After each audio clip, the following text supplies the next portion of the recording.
पूजा का मौका मिले, पर मेरा क्या मौका मिला, मैं तो काम करने के लिए मेरा क्या मौका मिल सकता है। तो उसकी भावना इतनी ज़बरदस्त थी उस भाई की कि बाप जी ऊपर से नीचे चंदन की कटोरी लेकर बाप जी खुद के लो बहन तुम्हारे पूजन करवी छे ने लो करी और चंदन की कटोरी बाप जी ने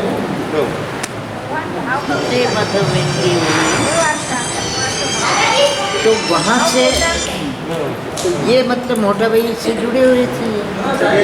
ये मोटा भाई की सिस्टर थी, मोटा भाई की सिस्टर की लड़की थी, मंगूलाल जी की लड़की, तो शारदा बहन की लड़की थी, तारा बहन नाम था, तारा बहन। तो अब इस प्रकार से ये मोटा भाई के परिवार से, तो फिर मोटा भाई को ये जानकारी कैसे आया कि फिर मंगूलाल जी को जानकारी मिली, फिर मंगूलाल जी जुड़े, फिर मंगूलाल जी ने फिर मोटा भाई को कहा और फिर वहाँ से फिर तो मोटा भाई फिर बड़े बाप जी के टाइम पर चले आए। मोटा बाप जी को लिखा हुआ एक लेटर, मोटा भाई के नाम से एक लेटर बड़े बाप जी का लिखा, उसमें उन्होंने उनकी बड़ी प्रशंसा। हाँ नहीं, ताराबेन की नहीं, मोटा भाई। फिर ये ताराबेन के माध्यम से जुड़ गए और यहाँ से फिर अपना संपर्क की शुरुआत। फिर मोटा भाई मंगूलाल जी गए, फिर मोटा भाई गए, तो इस प्रकार से ये सिलसिला शुरू हुआ। तो वैसे देखा जाए तो अपना जो झाबुआ मंडल है उसके मूल में मोटा भाई है, इस बात को तो सबको स्वीकार करना चाहिए, स्वीकार करना चाहिए। और ये यहाँ के लिए भी जो है ना, यहाँ मोटा भाई का पदार्पण जब हुआ तो यहाँ का फिर मामला है ना, संस्कार तो थे और भगवान ने पहले से भट्ट साहब को बेच करके व्यवस्था कर दी थी। हाँ तो वो क्या,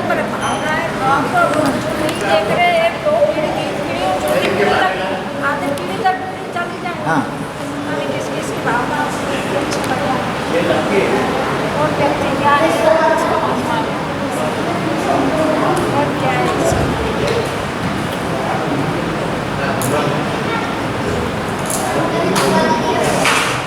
एक आपने बताया था कि अपन जंत्राल में थे और जंत्राल में आदिराजपुर वाले नरसिंह भगत आए थे।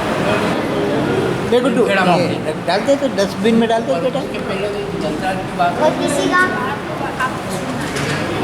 भोपाल के पास भगत जी आए या भंवरलाल जी आए? नहीं, ये भोपाल के पास तो भंवरलाल जी ये नरसिंह भगत जो थे, ये घनश्याम प्रभु के टाइम पर ऐसा बताते हैं कि घनश्याम प्रभु के पास गए कौन, नरसिंह, और बाप जी ने उनके बारे में इतना ज़बरदस्त रिमार्क दिया था नरसिंह भगत के बारे में कि सूखी सूखी लकड़ी छे, एक चिनगारीनी जरूरत है। ये टिप्स उस किताब में पीछे बिल्कुल पीछे पन्ने पे लिखा हाँ, हुआ है। नरसिंह भगत के बारे में छोटे बाप जी ने ये कहा। उसी समय का शायद या उस दूसरे समय का प्रसंग है कि मोटा ये डेरोल से मतलब नरसिंह भगत, अरे नरसिंह भगत के क्या जलवे थे, ये मतलब इस उदाहरण से समझ में आता है कि नरसिंह भगत डेरोल से बैठे तो टिकट कहीं लिया नहीं, तो किशन सेठ भी साथ में थे। तो किशन सेठ ने कहा आ टिकट नहीं लेते तो आपने शू करे, आपने शू जरूर से ले, आपने नहीं ले। वो जो है किशन सेठ जो है बगैर टिकट लिए नरसिंह भगत के साथ में ट्रेन में बैठ गए। फिर आया सिटी चेक करने के लिए, तो कहा कि टिकट, तो नरसिंह भगत ने जेब में से 10 टिकट निकाल दी, ये तुम्हारे जेब जो ये ले लो, जो आपको चाहिए वो ले। ये नरसिंह भगत। पर फिर क्या हुआ है ना, ये नरसिंह भगत तो बहुत बड़े पात्र, अपन उनके बारे में कुछ कहें सुने इसकी अपनी ताकत में। लेकिन वो मतलब क्या हुआ कि है ना, जितनी ऊंचाई पर आप पहुंचते हो तो उतनी ऊंचाई पर आपके पास खड़े रहने की जगह कम हो जाती है। मैदान पर खड़े हो तो यहाँ से वहाँ तक आप दौड़ लगा कर तुम खड़े हो, बिल्कुल चोटी पर जाओगे तो इतनी सी जगह आपके पास खड़े हो, और ज़रा से गड़बड़ करके नीचे आते क्या। तो ऐसे बड़े बड़े पात्रों के जीवन में इस प्रकार की चीज़ हुई। वो राम गोपाल जी ने बार बार एक ही बात भगत जी को कहा, यार तुम्हें આ બધું શું કરવું પડે છે, થોડું મૂકો ને, તમારે શું કરવું છે બધું, કે આપણે એવું કરવું ને તેવું કરવું ને, આશ્રમ બનાવવાનું, ફલાનું કરવું, ये करना, अरे આપણે શું કામ છે। इन्हें राम गोपाल जी ने लगातार उनको ये, और इसीलिए राम गोपाल जी को बहुत मानते भी थे कि ये हाँ, हमारे घर में एक बार मैं मऊ भी गया था तो मतलब ये फिर वो दूसरी लाइन में पकड़ ली उन्होंने। तो ऐसा ये है कि शायद भोपाल के टाइम में गए थे नरसिंह भगत, क्योंकि ये मैं मेरे को काफी छोटी थी, नहीं। वो नरसिंह भगत आगे बैठे थे और मैं और मेरे जो अंकल का लड़का वो नीचे सीट के नीचे घुस गए थे। और पेट्रोल पंप के बाहर जाके जब हम निकले वो छोरी तुम किस तरह गया, क्योंकि नहीं हम भी भरूच चला गए, हमने जिद्दी करी कि हम भी भरूच चलेंगे। तब मेरे को ऐसा ध्यान है कि शायद हाँ तो हो भगत सकता गए और क्या है, बात मेरे को है। मैंने हाँ। उसके बारे में कुछ और मैंने ये जो अपने भंवरलाल जी नरसिंह भगत के बड़े भारी भगत, नरसिंह भगत के शिष्य जी जैसे थे। नरसिंह भगत को ही गुरु मानते थे, वो बॉम्बे में सर्विस करते थे। तो एक बार कुछ उनको जिज्ञासा बस हो सकता है उनकी कुछ भावना रही होगी, तो एक बार भरूच उतरे और गोपालपुर के पास में रहे, तो गोपालपुर की बातचीत हुई, सामान्य। तो वो जब विदा हो रहे थे तो एक अपने भगत में से किसी ने कहा कि गोपाल तो नरसिंह भगतना शिष्य છે, એમના ગુરુ તો નરસિંહ ભગત છે। इसका जवाब में છે गोपाल કે કોણ કેનો ગુરુ હોય છે, કોણ કેનો ગુરુ હોય છે, તો પોતાનો હશે। ये तो अपने मन की अपनी बात है, अपनी मान्यता की बात है। अपन किसको गुरु माने किसको नहीं माने ये तो अपना विषय है, अपन किसी कहने सुनने से थोड़ी करते। वो उनका सेल्फ। हाँ उनका सेल्फ जो है तो वो यदि वो उनको गुरु मानते हैं, अपने को उससे क्या सीखा। महापुरुष में कितनी विशालता होती है। जैसे अरे तो फिर अपने से क्या लेने पूरा सम्मान दिया और प्रेम से रखा। पहले वो दूसरे को मानते थे, फिर बाद में वो अपने मंदिर से जुड़े, काफ़ी आते ही थे।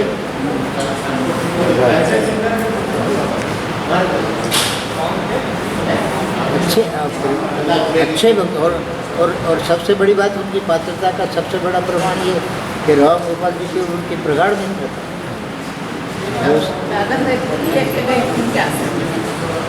मैं भी गई थी, मैं काकर वाला काका मैं भी गया, हाँ, मैं आप भी गया। गए थे।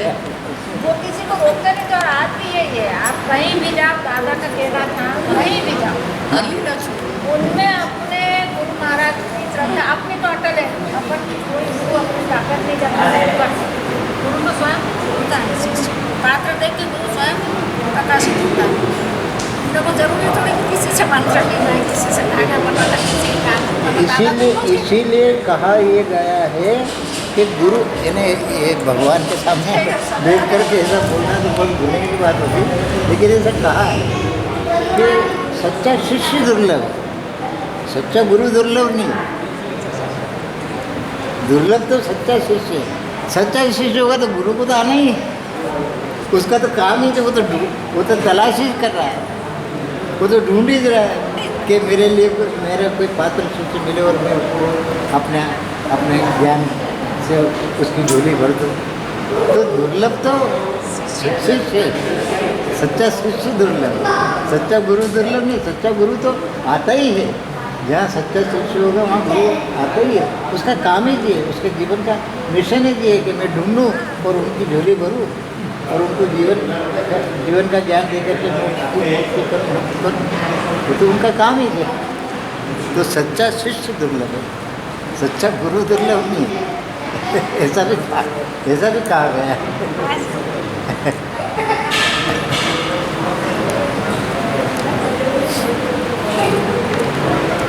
अब रमेश भाई के मैं बहुत बड़ा नहीं, मैं कहूँगा रमेश भाई बहुत बड़ा है, पर अपन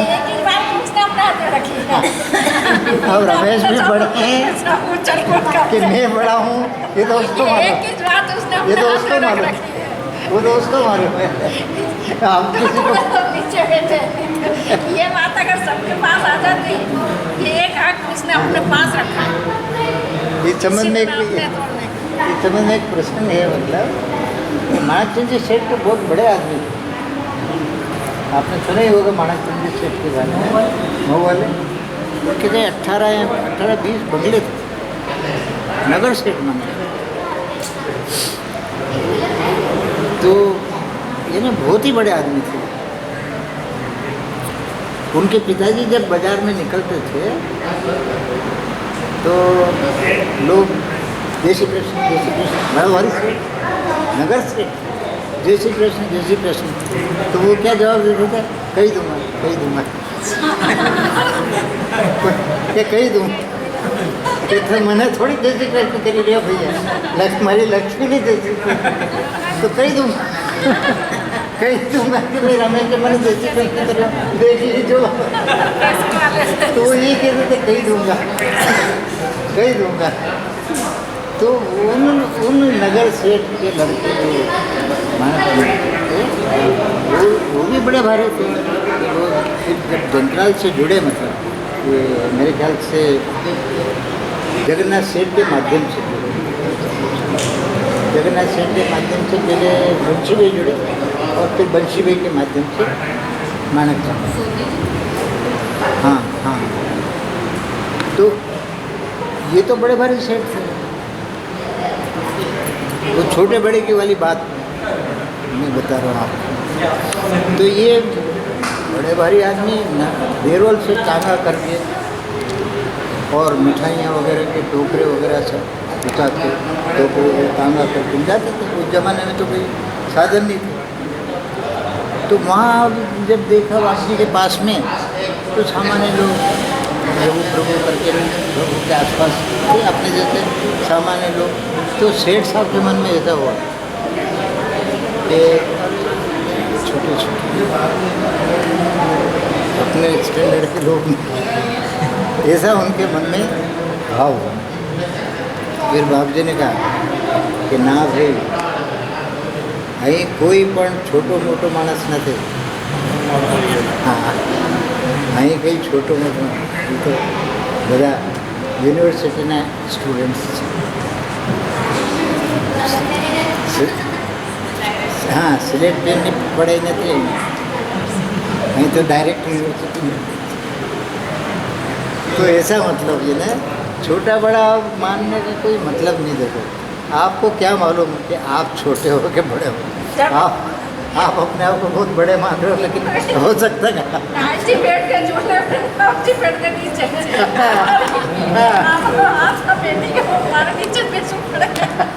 बेटा वो कितना रटला में अपने अब उनको मालूम नहीं। पर देखो, ये तो एक ईश्वरीय व्यवस्था है। अब वो बैठा, मतलब उसमें कहीं ना कहीं तो खिड़की आप देख नहीं सकते उस झूले के सामने। बैठना तो बहुत दूर की बात है, उस झूले की तरफ देखना मुश्किल। नीचे बैठेगा, શું કરું તારે અમે हमारा શું કરવું। तो ऐसा है, ये तो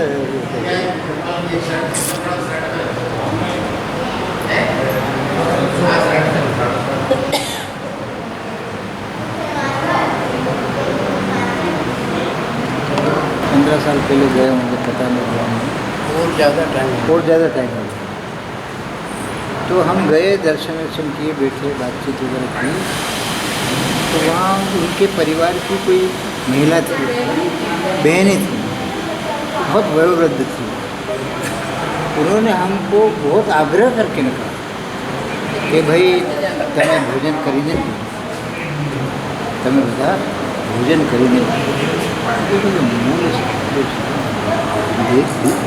देवी स्थान होता है, वहाँ की ये काम। अब यदि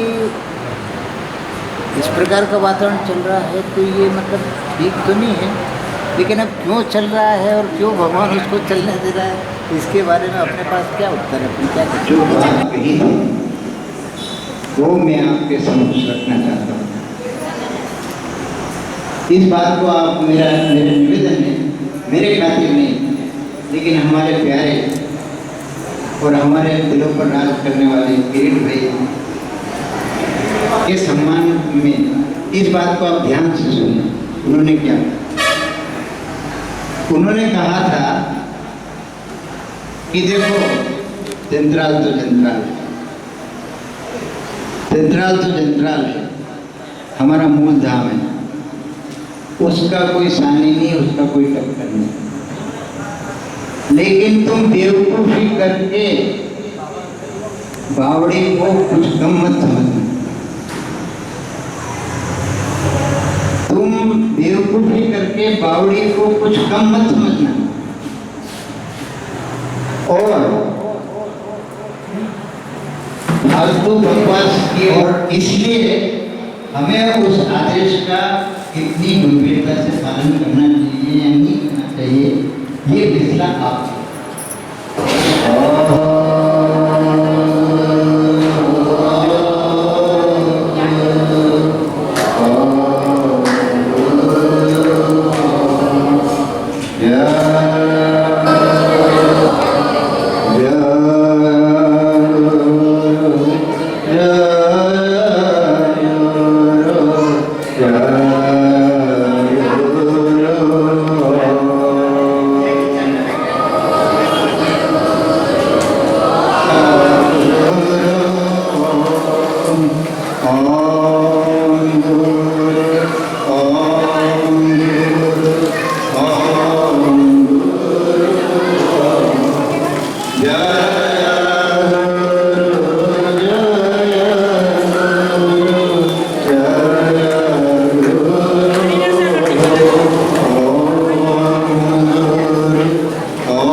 Yeah.